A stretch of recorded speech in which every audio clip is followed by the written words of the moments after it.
All right, here we are in lesson number 2 of the Finding the 401 series, the Aleph Tav. Now, since this has been a few weeks post first episode of Finding the 401, I think it's a pretty good idea for us to do a reintroduction on some of the elements and themes of this series, what was brought up in the first episode. Now, Aleph and Tav together spell the word et. And Aleph is the first letter of the Hebrew alphabet, whereas Tav is the final. And I know for a lot of people, that's information that's kind of lost in the reeds and weeds because it's a different culture, it's a different language, so why should anybody even give it the time of day? Why should someone care? Because those are valid points. If I'm going to be putting the time into creating this episode in educational content, I want to make sure it's worth your time listening and hearing, because if it's something that's not automatically understood, it better be purposeful. And that's what I hope this is. And for a lot of folks, I think it would be beneficial for us to not think of this as the first and final letter of the Hebrew alphabet. That's what it is. But to put it into more common speak and vernacular that so many more people are so much more familiar with, let's think of it as the first and final letter of a different language, shall we? How about the first and final letter of the Greek alphabet? The Alpha and the Omega. Probably is a lot more catchy to a Christian audience. Now, this isn't something that was started in the book of Revelation, because if you're in church and you've heard pastors preach on the book of Revelation, or you've even read the book of Revelation, you know the Alpha and Omega. It's a title and name that is given to Jesus, I think 3 times, if not more. And this isn't something new, because if you go back to one of the most prophetic books of the Old Testament, that being Isaiah, he is called numerous times. God is the first and last, the beginning and the end. Since the book of Revelation is written in Greek, obviously it would be used in the Greek casting in the Greek alphabet. So the Alpha and Omega, Aleph Tav, first and last, beginning and the end. Guess what? Who we have? It's the A to Z, everything from the front to the finish and everything in between. Now, as far as the 401 goes, why do we call it the 401? It's a pretty simple process. Hebrew, the letters serve not only as building blocks to words that they're letters, they also serve a quantitative value, meaning they hold a numeric number. Aleph, since it's letter number 1 of the alphabet, its numeric value is 1. Tav, since it's the final, it actually totals 400.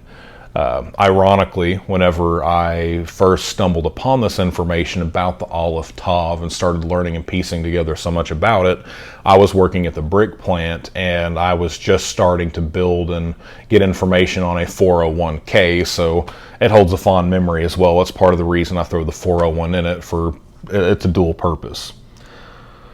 So, another piece of striking information I want to share too is that the current shape and letters that we have in the Hebrew alphabet, what we see in modern times and modern writings of Hebrew, that's not how it's always existed in history. For example, the writing style that we have today, it's not the same writing style that you will find all the way back in the time of David. So if David were writing out the Psalms and you were familiar with today's Hebrew, you wouldn't be able to look at it and immediately understand what it is, because it looks different. You know, I jokingly have used the example before. It's like print in English and cursive. Yeah, they're the same words, but they look a whole lot different. And even from the time of David going back even further to the time of Moses, that itself is something completely different as well, because the scripting in the time of Moses, known as Paleo-Hebrew, it's not even the same as the time of the kings of Israel. Now, again, the striking information that I find about Hebrew as it existed in the time of Moses is the first letter, Aleph. It is actually in the shape of the head of a bull. You see like the triangular skull with horns protruding out of it. Whereas the Tav, if you were to take a look what it looks like in the Paleo, it's actually in the shape of a cross. And how cool is that the shape of these two letters, the Aleph, the Tav, the Alpha and Omega, it starts with a bull and it ends with a cross. it makes me think of the two most prominent sacrifices that you would find in what we have as our Bible. The Levites, they would have to sacrifice the bulls, whereas we see in the New Testament, under a different priesthood with Melchizedek, we see Jesus, of course, being sacrificed. So that's kind of a neat thing as well. In the first lesson, what we shared was the word et, Aleph Tav. It's used twice in the very first verse of the Bible, which in Hebrew is 7 words. Et is the 4th word, Bereshit bara Elohim et, and then the 6th word is va'et. Now, technically, it's not Aleph Tav, but if you were to take a look into a Hebrew-English lexicon where they put the words side by side in both languages, so you see how they're used, how they're translated, and how they're understood, you'll find that et, the 4th word, in the lexicon I have, for example, they have the words in Hebrew going across the page in linear form, and they have their English translation and English equivalents right on top.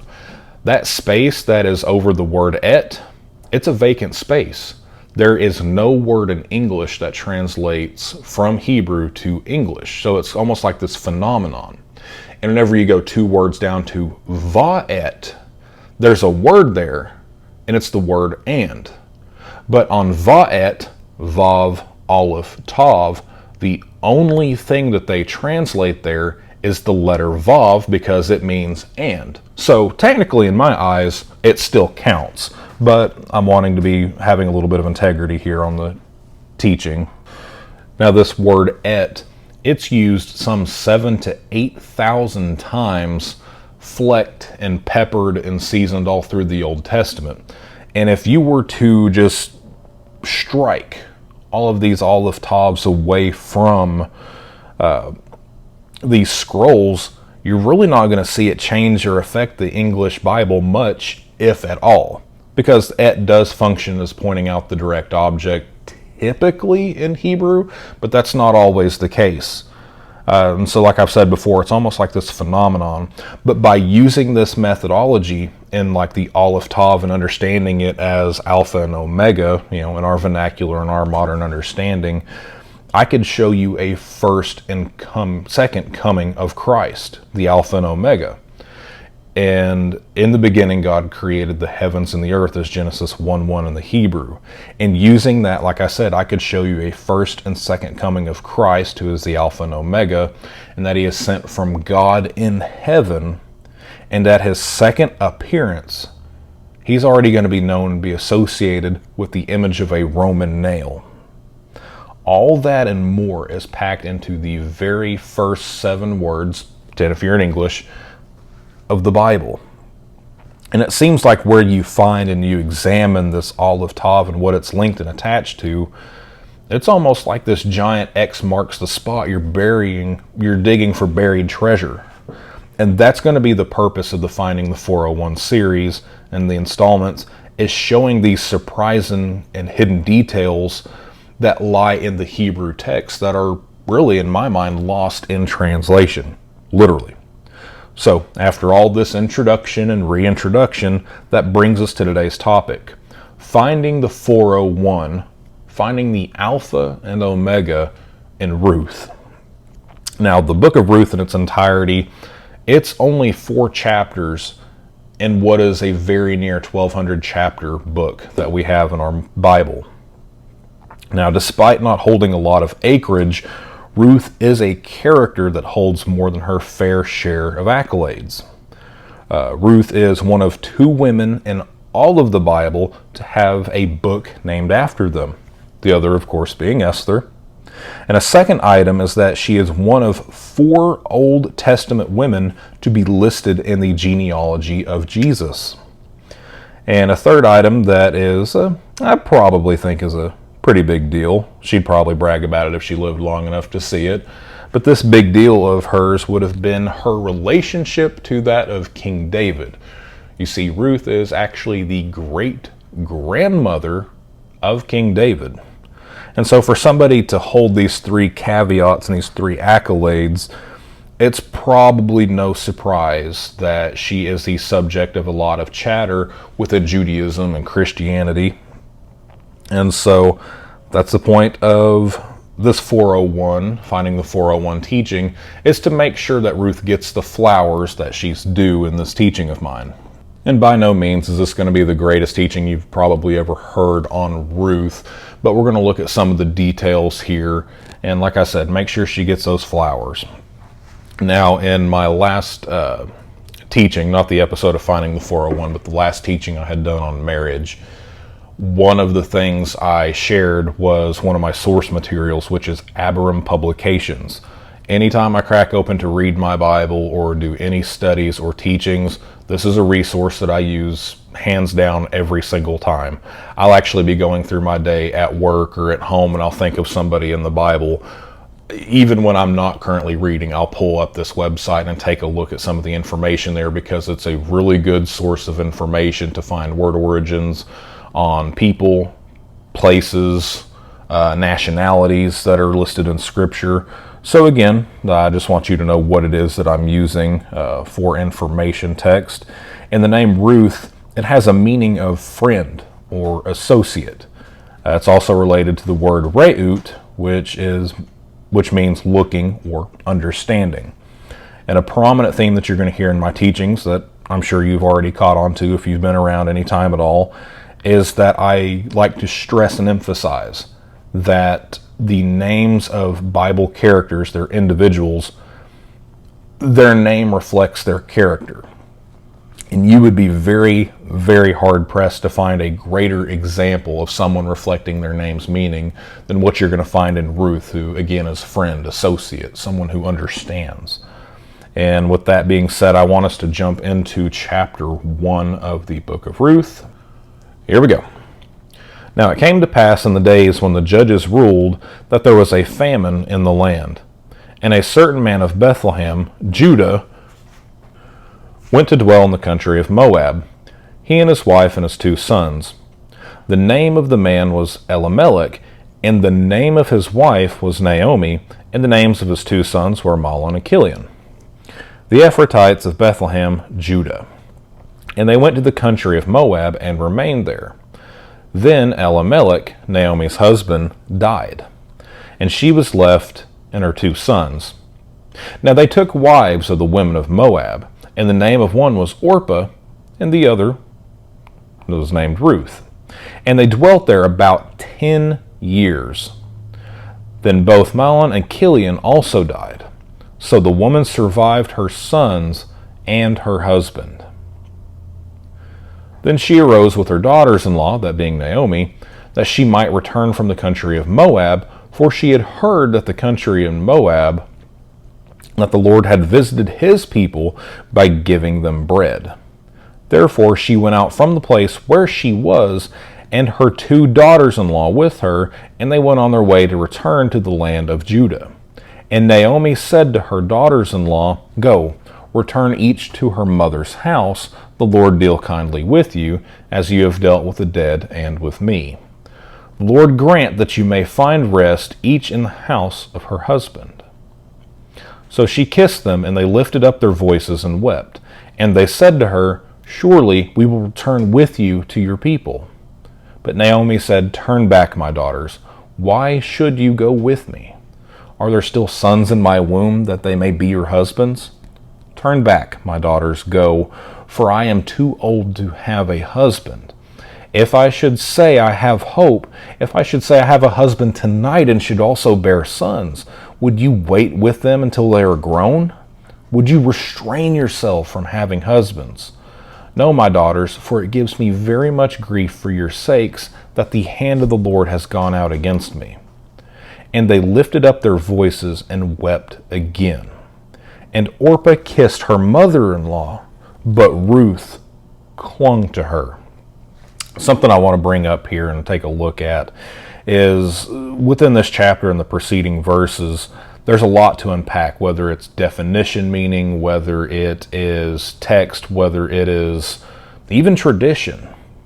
What does it mean here for Ruth to cling to her mother-in-law, Naomi? Well, the word here, clung, it's the same word that's used in the book of Genesis when it talks about the cleaving. And that word in Hebrew is devak. And what is devak? Well, if you were to go to Israel today and you were to ask somebody for davak, they would give you glue. That's because that's what it is in modern Hebrew. It is the word glue. And I love the fact that it mentions that Ruth clung to her. It means that Ruth was stuck to her mother-in-law. Even though Orpah has decided to leave, Ruth is going to stick by her mother-in-law's side because, after all, what does Ruth's name mean? It means friend. It means someone who understands. And that is the type of person you want to have in your life whenever you're going through major trials and major upheaval, is someone who is going to understand you and cling to you and look out for your well-being. You know, take a look at what Naomi lost. She lost her husband. She lost both of her sons, the one who cared for her, the one that she would also in turn labor for, not just her husband, but her own children. She loved, she held, she cherished, she labored, she toiled. She's lost everything in her world, and she's not wanting to be an anchor to anybody else. So she's telling these two girls, go on, move on with your life, and make something. You know, my husband, he's gone. My sons, they're gone. The lineage has ended. Go be happy somewhere else. But Ruth understood her mother-in-law and stood by her and devoked herself to her and clung to her. Orpah said she would, and then the confirmation was reassured, no, you can go, you're allowed to leave, and she left. And I'm not saying that this is the gospel truth, but do you know that in extra-biblical Jewish writings that Orpah is understood to be the grandmother or great-grandmother of Goliath? That's something to me that's just kind of astounding. And again, who knows if that's even true? Like I said, you're not finding it in our Bible, so I'm not going to be hard-pressed to say that that's what it is. But I can't help but think about the potential of that being true. You know, we know that Ruth is the great-grandmother of David.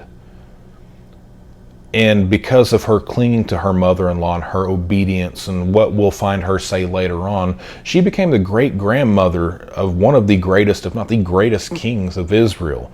He wrote so much of what we know in the Psalms. He's a very prominent character, and he wouldn't be in this world, in this existence, had it not been for Ruth. And then what we find and what we see in Orpah of her being able to walk away. She got close to the light that was Naomi, somebody whose name means pleasant and it means beautiful, who I probably feel reflected elements and attributes of who God was because Naomi was a part of all of that. Orpah walked away from that. And as I said, per at least the Jewish tradition, became a grandmother, a great-grandmother of what was going to be Goliath, and Goliath fell. There are ripples and small waves that we put out into the world that can turn into tsunamis for good or bad. So I thought that was an interesting thing to bring up. Verse 18 of Ruth chapter 1, verse 15, I'm sorry. It says, and she said, look, your sister-in-law has gone back to her people and to her gods. Return after your sister-in-law. But Ruth said, entreat me not to leave you, or to turn back from following after you. For wherever you will go, I will go, and wherever you lodge, I will lodge. Your people shall be my people, and your God is my God. Where you die, I will die, and that's where I'll be buried. The Lord do so to me, and more also, if anything but death parts you and me. And when she saw that she was determined to go with her, she stopped speaking to her. Now the two of them went until they went to Bethlehem. And it happened that when they came to Bethlehem, that all of the city was excited because of them. And the women said, is this Naomi? But she said to them, don't call me Naomi. Call me Mara, for the Almighty has dealt very bitterly with me. I went out full, and the Lord has brought me back home again empty. Why do you call me Naomi, since the Lord testified against me, and the Almighty has afflicted me? So Naomi returned, and Ruth the Moabitess, her daughter-in-law with her, who returned from the country of Moab. Now they came to Bethlehem at the beginning of the barley harvest. That word and that name Mara, it's near identical in its spelling. It comes from the same word, I have a very strong feeling, from what we find in Exodus 15. Whenever Israel left Egypt, they went 3 days out post-Exodus, and they were bitter, and they found these waters that they couldn't drink, for they were bitter. Question I've posed before a couple of teachings back was, in Hebrew it's ambiguous. Who was bitter, the water or the people? Because a case could be made for both. Fun teaching, shameless self-plug, go check it out if you haven't. But it's the same word, Mara. Naomi, her name means pleasant, it means beautiful, and she comes back to Bethlehem saying, yeah, my life right now is anything but, because I've been afflicted. And again, she had Ruth. And they come back to Bethlehem, and Bethlehem means house of bread or place of bread. And when they get there, what does Ruth say? Well, you start jumping into chapter 2 of the book of Ruth, she says, let's get this bread.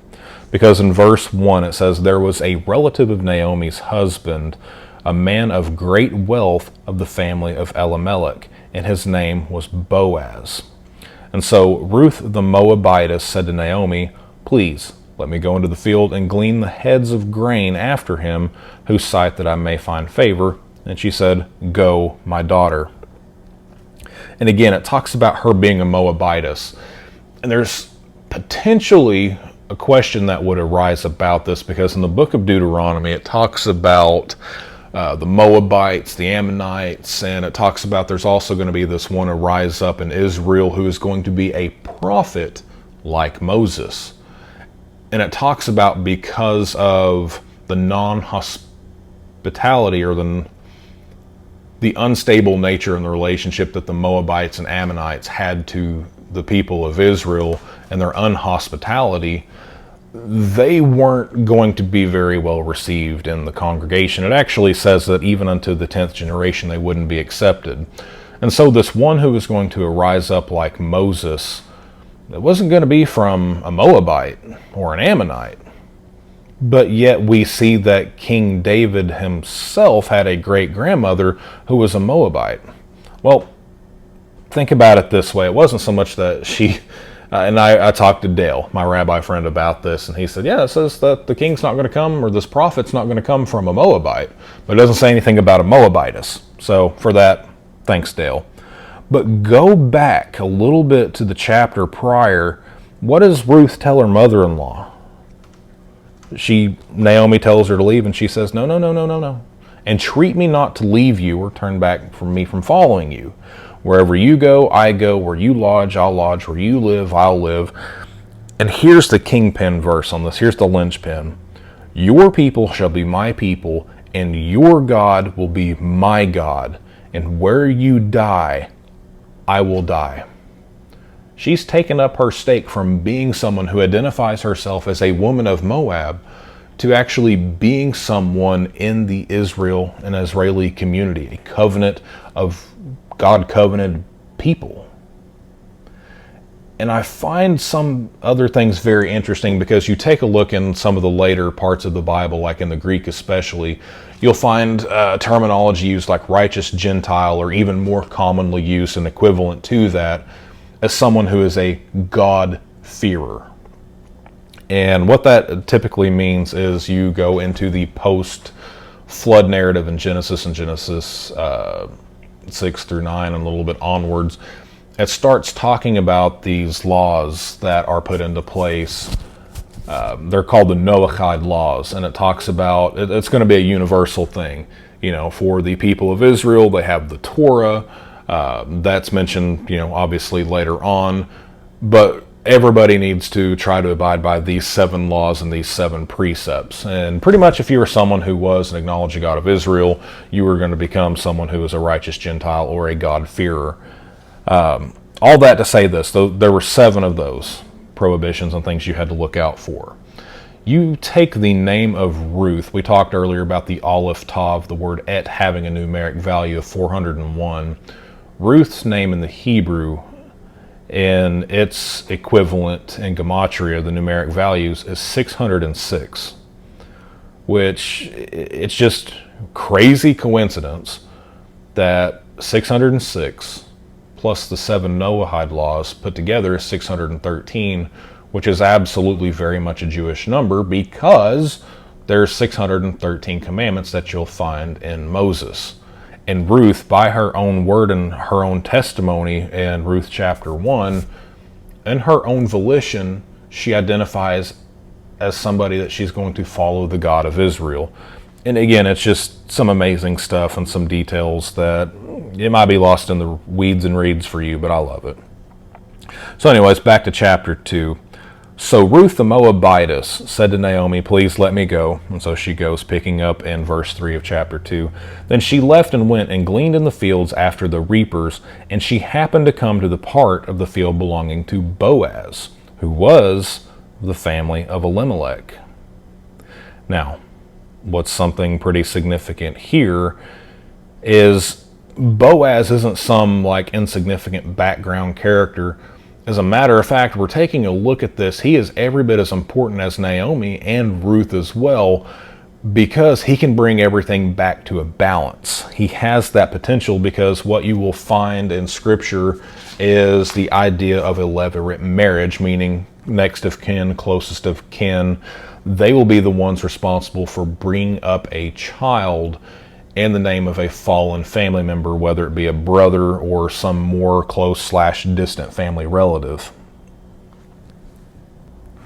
But Boaz, like I said, he's a very central character to this whole story. He's what makes everything work, because he is a near relative of all three deceased men in this family. And here, front and center, you're going to see his character on display. And so let's read a little bit further in verse 4. Now Boaz came from Bethlehem and said to the reapers, "The Lord be with you." And they answered him, "The Lord will bless you." And Boaz said to the servants who was in charge of the reapers, "Hey, whose young woman is this?" So the servant who was in charge of the reapers answered and said, "It is the young Moabite woman who came back with Naomi from the country of Moab." And she said, "Please, let me glean and gather after the reapers among the sheaves." So she came and has continued from morning until now, though she rested a little bit in the house. So Boaz said to Ruth, "You will listen, my daughter, will you not? Do not glean in another field, nor go from here, but stay close by my young women. Let your eyes be on the field in which they reap, and go after them. Have I not commanded the young men not to touch you? And when you are thirsty, go to the vessels and drink from what the young men have drawn." So she fell on her face, bowed down to the ground, and said to him, "Why have I found favor in your eyes that you should take notice of me? I'm but just a foreigner." And Boaz answered and said to her, "It has been fully reported to me all that you have done for your mother-in-law since the death of your husband, and how you have left your father, your mother, and the land of your birth to come to a people that you didn't know before. The Lord repay you for your work. A full reward be given to you by the Lord of the God of Israel, under whose wing you have come for refuge." Then she said, "Let me find favor in your sight, my Lord, for you have comforted me and have spoken kindly to your maidservant, though I am not like one of your maidservants." And so Boaz said to her at mealtime, "Come here and eat of the bread, and dip your piece of the bread in the vinegar." So she sat beside the reapers, and he passed parched grain to her, and she ate and was satisfied, and kept some back. And when she rose up to glean, Boaz commanded his young men, saying, "Hey, let her glean even among the sheaves. Do not reproach her. Also let grain from the bundles fall purposely for her, and leave it that she may glean. Do not rebuke her." So she gleaned in the field until evening, and beat out what she had gleaned, and it was about an ephah of barley. Then she took it up and went into the city, and her mother-in-law saw that she had gleaned. So she brought out and gave to her what had been kept back until she had been satisfied. And her mother-in-law said to her, "Where have you gleaned today, and where did you work? Blessed be the one who took notice of you." So she told her mother-in-law with whom she had worked, and said, "The man's name whom I worked with today is named Boaz." Then Naomi said to her daughter-in-law, "Blessed be of the Lord, who has not forsaken his kindness to the living and the dead. And Naomi said to her, This man is a relation of ours, one of our close relatives. Ruth the Moabitess then said, He also said to me, You shall stay close by my young men until you have finished all my harvest. And Naomi said to Ruth, her daughter-in-law, It is good, my daughter, that you go out to be with the young women, and that people do not meet you in any other field. So she stayed close by the young woman of Boaz to glean until the end of the barley harvest and the wheat harvest, and she dwelt with her mother-in-law. And so here we find front and center that Boaz is, like I said, his character is on display. He's making sure that she's being taken care of and repaying the kindness and goodness that she, Ruth, has shown to Naomi. She didn't take the easy road, choosing to stay with her mother-in-law. She was widowed to that family, and she had the option, just like Orpah did, to be able to move on, move out, and create a whole other new life of her own. She didn't take that easy road.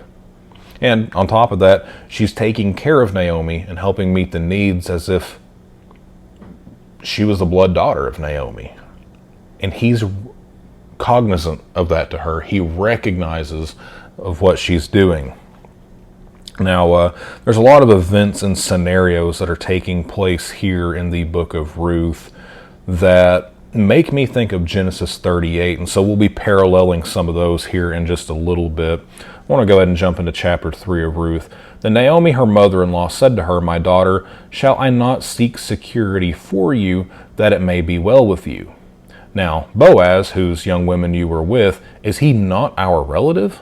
In fact, he is winnowing barley tonight in the threshing floor. Therefore, wash and anoint yourself, put on your very best garment, and go down to the threshing floor. But do not make yourself known to the man until he has finished drinking and eating. Then it shall be that when he lies down, you shall notice a place where he lies, and you shall go in, uncover his feet, and lie down, and he will tell you what you should do. And she said to her, All that you say to me, I will do it. So she went down to the threshing floor and did according to all that her mother-in-law had instructed of her. And after Boaz had eaten and drunk, his heart was cheerful. He went to lie down at the end of the heap of grain, and she came softly, uncovered his feet, and lay down. Now it happened at midnight that the man was startled, and he turned himself, and there a young woman was lying at his feet. And she said to him, and he said to her, Who are you? So she answered, I am Ruth, your maidservant. Take your maidservant under your wing, for you are a close relative. Then he said, Blessed are you of the Lord, my daughter, for you have shown more kindness at the end than at the beginning, that you did not go after young men, whether rich or poor. I just love the phraseology that he says there, for you have shown more kindness at the end than at the beginning. Sometimes we don't get the best start, but sometimes we can have the best finish. Sometimes it's not the situation we come out of as it is a situation we purposely align ourselves with. And I just, like I said, I love the way that this is put here. You have shown more kindness at the end than at the beginning. The alpha may be rough, the Aleph might be a rough start, but the omega is where we're heading to. We're heading to that cross that's showing. Verse 11, And now, my daughter, do not fear. I will do for you all that you request, for all the people of my town know that you are a virtuous woman. Now it is true that I am a close relative. However, there is a relative that is even closer than I. Stay this night, and in the morning it'll be that if he will not perform the duty of a close relative to you, again, the levirate marriage that we mentioned earlier, the levirate responsibilities, then I will perform that duty for you if he does not. As the Lord lives, lie down until morning. So she lay at his feet until morning, and she arose before one could recognize another. Then he said, Do not let it be known that the woman came to the threshing floor. And he also said, Bring the shawl that is on you and hold it. Then she held it, and he measured 6 ephahs of barley and laid it on her. Then she went into the city. When she came out to her mother-in-law, she said, Is that you, my daughter? Then she told her all that the man had done for her, and she said, These 6 ephahs of barley he gave me, For he said to me, do not go empty-handed to your mother-in-law. Again, he's showing kindness even beyond Ruth, but extending it to Naomi. He's acknowledging that even if he could have a responsibility, even if he acknowledges that there's somebody closer, somebody else who would be a better, more God-given fit for this organization, it falls to him first. That could be his privilege, his blessing, his decision. And even if he doesn't go for that, I will still do something now that I don't have to go ahead and take care of you. And I love that it talks about 6 ephahs of barley, because 6 is the number of man. And this is showing the character of what a man should be. Somebody who cares enough for people that may not even be able to do him any good at all. Paint by scenario picture, I could get something in return for this, but even if not, I'm still going to take care of them, because that is what God expects and desires for me to do. That is a person of spiritual integrity. Verse 18 says, then she said, sit still, my daughter, until you know how the matter will turn out, for the man will not rest until he has concluded the matter this day. His send back, his parcel back to them, was showing this is an urgent matter, and it will be dealt with, and I will not rest until it is taken care of. Chapter 4, verse 1. Now Boaz went up to the gate and sat down there, and behold, the close relative of whom Boaz had spoken came by. So Boaz said, come aside, friend, sit down here. So he came aside and sat down, and he took men of the elders of the city and said, sit down here. So they sat down. Then he said to the close relative, Naomi, who has come back from the country of Moab, she sold this piece of land which belonged to our brother Elimelech, and I thought to inform you by saying, buy it back in the presence of the inhabitants of the elders of the people. If you will redeem it, redeem it. But if you will not redeem it, then tell me that I may know, for there is no one but you to redeem it, and I am next after you. And he said, I will redeem it. Then Boaz said, on the day that you buy the field from the hand of Naomi, you must also buy it from Ruth the Moabitess, the wife of the dead, to perpetuate the name of the dead through his inheritance. And the close relative said, I can't do that. I cannot redeem it for myself, lest I ruin my own inheritance. You redeem my right of the redemption for yourself, for I cannot redeem it. So before we jump into verse 7, I want to ask some questions. Who have we found named in this story thus far? We have Ruth, we have Naomi, we have the names of the deceased husbands, and we have the name Boaz. What's the name of this relative that he's speaking to and talking to?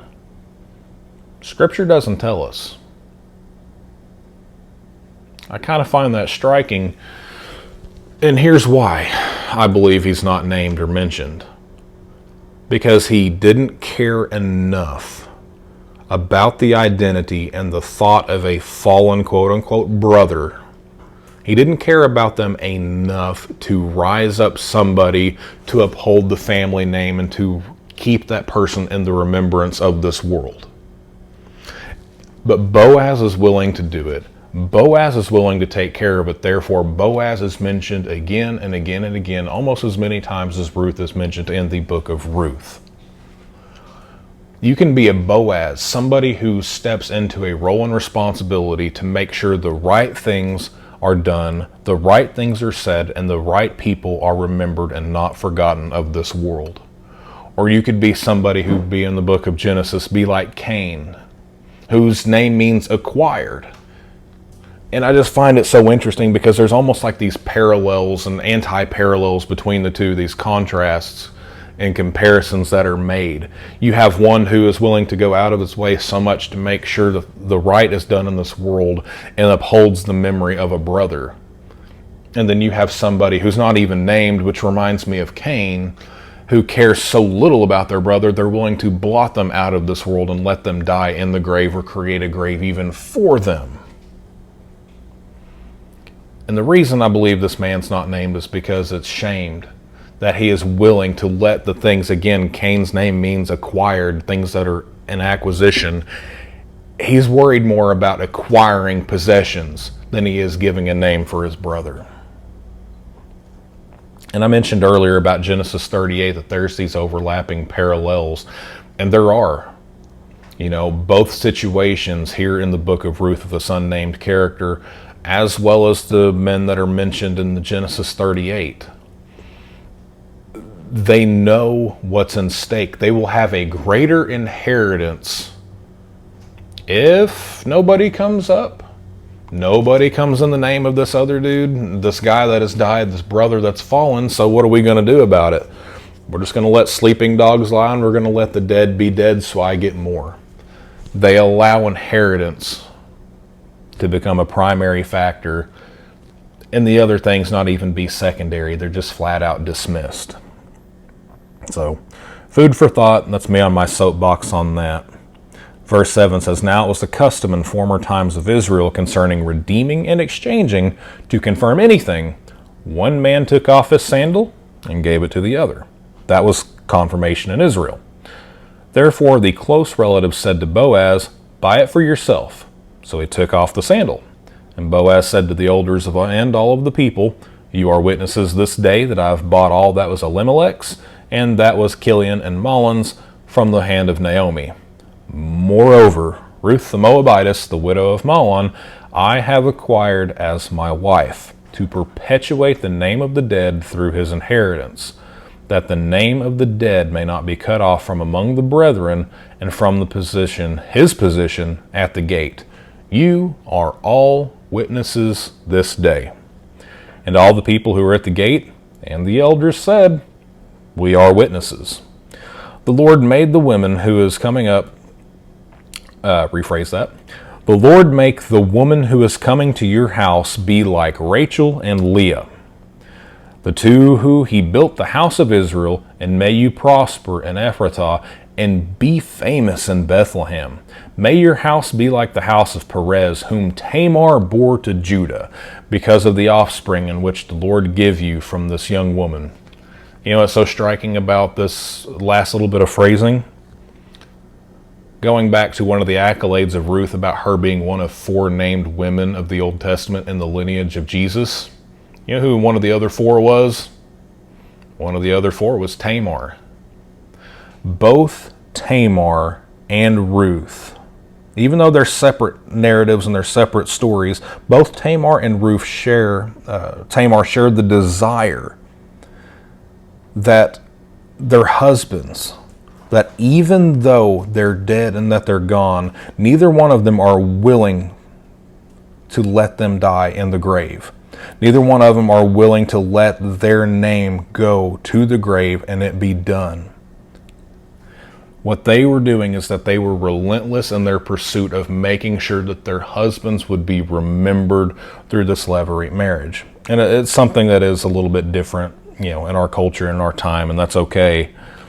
But it's neat that both Tamar and Ruth, they weren't going to be stopped. Even whenever there was opposition and people who were willing to walk away and say, too bad, or there were people who were literally putting up obstacles and saying, yeah, not going to happen. Again, the book of Ruth in Genesis 38, you overlap those 2 different segments and narratives together, you're finding a lot of information in between that really help play off of each other. And verse 4 ends off in the last few verses. We'll read it together. It says, "So Boaz took Ruth, and she became his wife." This is a verse we're going to come back to in a minute. "And when he went into her, the Lord gave her conception, and she bore a son. Then the women said to Naomi, 'Blessed be the Lord, who has not left you this day without a close relative, and may his name be famous in Israel. And may he be to you a restorer of life and a nourisher of your old age. For your daughter-in-law who loves you is better to you than 7 sons has borne him.' And Naomi took the child and laid him on her bosom and became a nurse to him. So the Lord, also the neighbor women gave him a name, saying, 'There is a son born to Naomi.' And they called his name Obed. And he is the father of Jesse, the father of David. Now this is the genealogy of Perez. Perez begot Hezron. Hezron begot Ram. Ram begot Amminadab.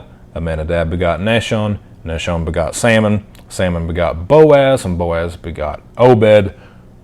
Obed begot Jesse, and Jesse begot David. So, a question at this point I would not be surprised that you may have is the following. Why does this fall into the Alpha and Omega series, finding the 401, finding the Aleph Tav? I mean, sure, Ruth has these amazing qualities about herself of selflessness and perseverance and really wanting to make sure a name and a person's going to be remembered beyond the grave. Okay, but that could be anybody.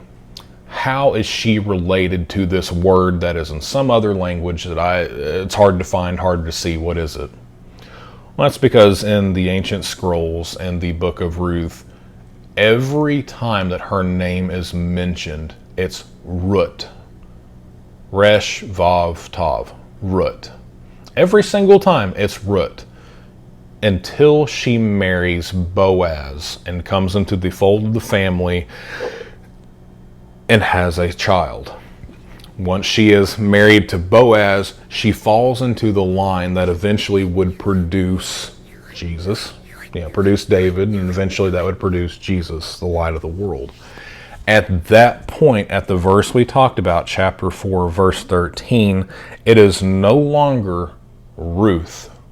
Her name goes this modification or this slight change, and it does not translate from the Hebrew into the English, but from that point you will find her name is Et Root. That Aleph Tav, that Alpha and Omega, is devoked, so to speak. It is glued and attached to the identity of Ruth, meaning from this point forward, Ruth is associated with the Alpha and Omega, because at that point God uses her, Ruth, to propagate and put into the world the light of the world into this. And so to me, I think it's fascinating that of all the times that you're going to find this Et associated with Ruth, it's at the point where she has this child that she is married, and from that point forward, it's the X marks the spot that God is going to honor her for her obedience, for her love, for her dignity, for her kindness. And so that's one of the things that has always stood out to me, since 2017, once I came across this discovery that was pointed out to me in a book. If I can remember it, I'll say it, link it, whatever, later on. But I think we have the opportunity to be very much like Ruth. While it is not the same, I think there is a liquidity or equivalence to it, that we have friends, we have brothers, we have sisters who they might have fallen and they feel like they're not remembered. And while I'm not saying we get ourselves into levirate situations, I do feel that we are called and marked by majesty with God, that we should go forward and try to remember those who are fallen, those who are calling themselves Mara, calling themselves bitter. And that's one of the things about Naomi. It is such a contrast, Naomi meaning beautiful, meaning pleasant. And she wants to be called Mara because it's a word that means bitterness. She lost her husband, she lost her kids, she lost everything. The lineage is done. There is a sorrow that is so impacted and embedded in her soul at that point. But Ruth is a friend, and she understands, and she devokes. She glues herself to her side to make sure that this anchor that she feels that she's got dragging her down to the ocean, and she's going to drown in the muck of this loneliness and in this dark world, have somebody be the Ruth in this person's life to lift them back up, to plant them square on their feet, to tell them they are remembered, that they are understood, and that they are loved, and you will support them in any way that you know how. And it's not just the fact that, she's brought into the family to perpetuate a child that would be showing so many kings in the nation of Israel. It's every bit as important to me in my mind that she has these attributes, that she was somebody who was a foreigner, who was outside of the know, in the village, in the knowledge of God, as somebody who was of Moab, that she's seen the light of God, and that she was willing to uphold and uproot her entire life to identify in a covenant way, really, that she belongs to this people, this covenant people, because that is what Scripture says. Is it not the goodness of God that draws men and women unto repentance? And so let us move forward, remembering that we are children of God, that we have these opportunities to be not just a Ruth to a Naomi, but to a group and groups of people in our house, in our work, in our community, and everything that we do. And so always thank you so much for your time, and be blessed.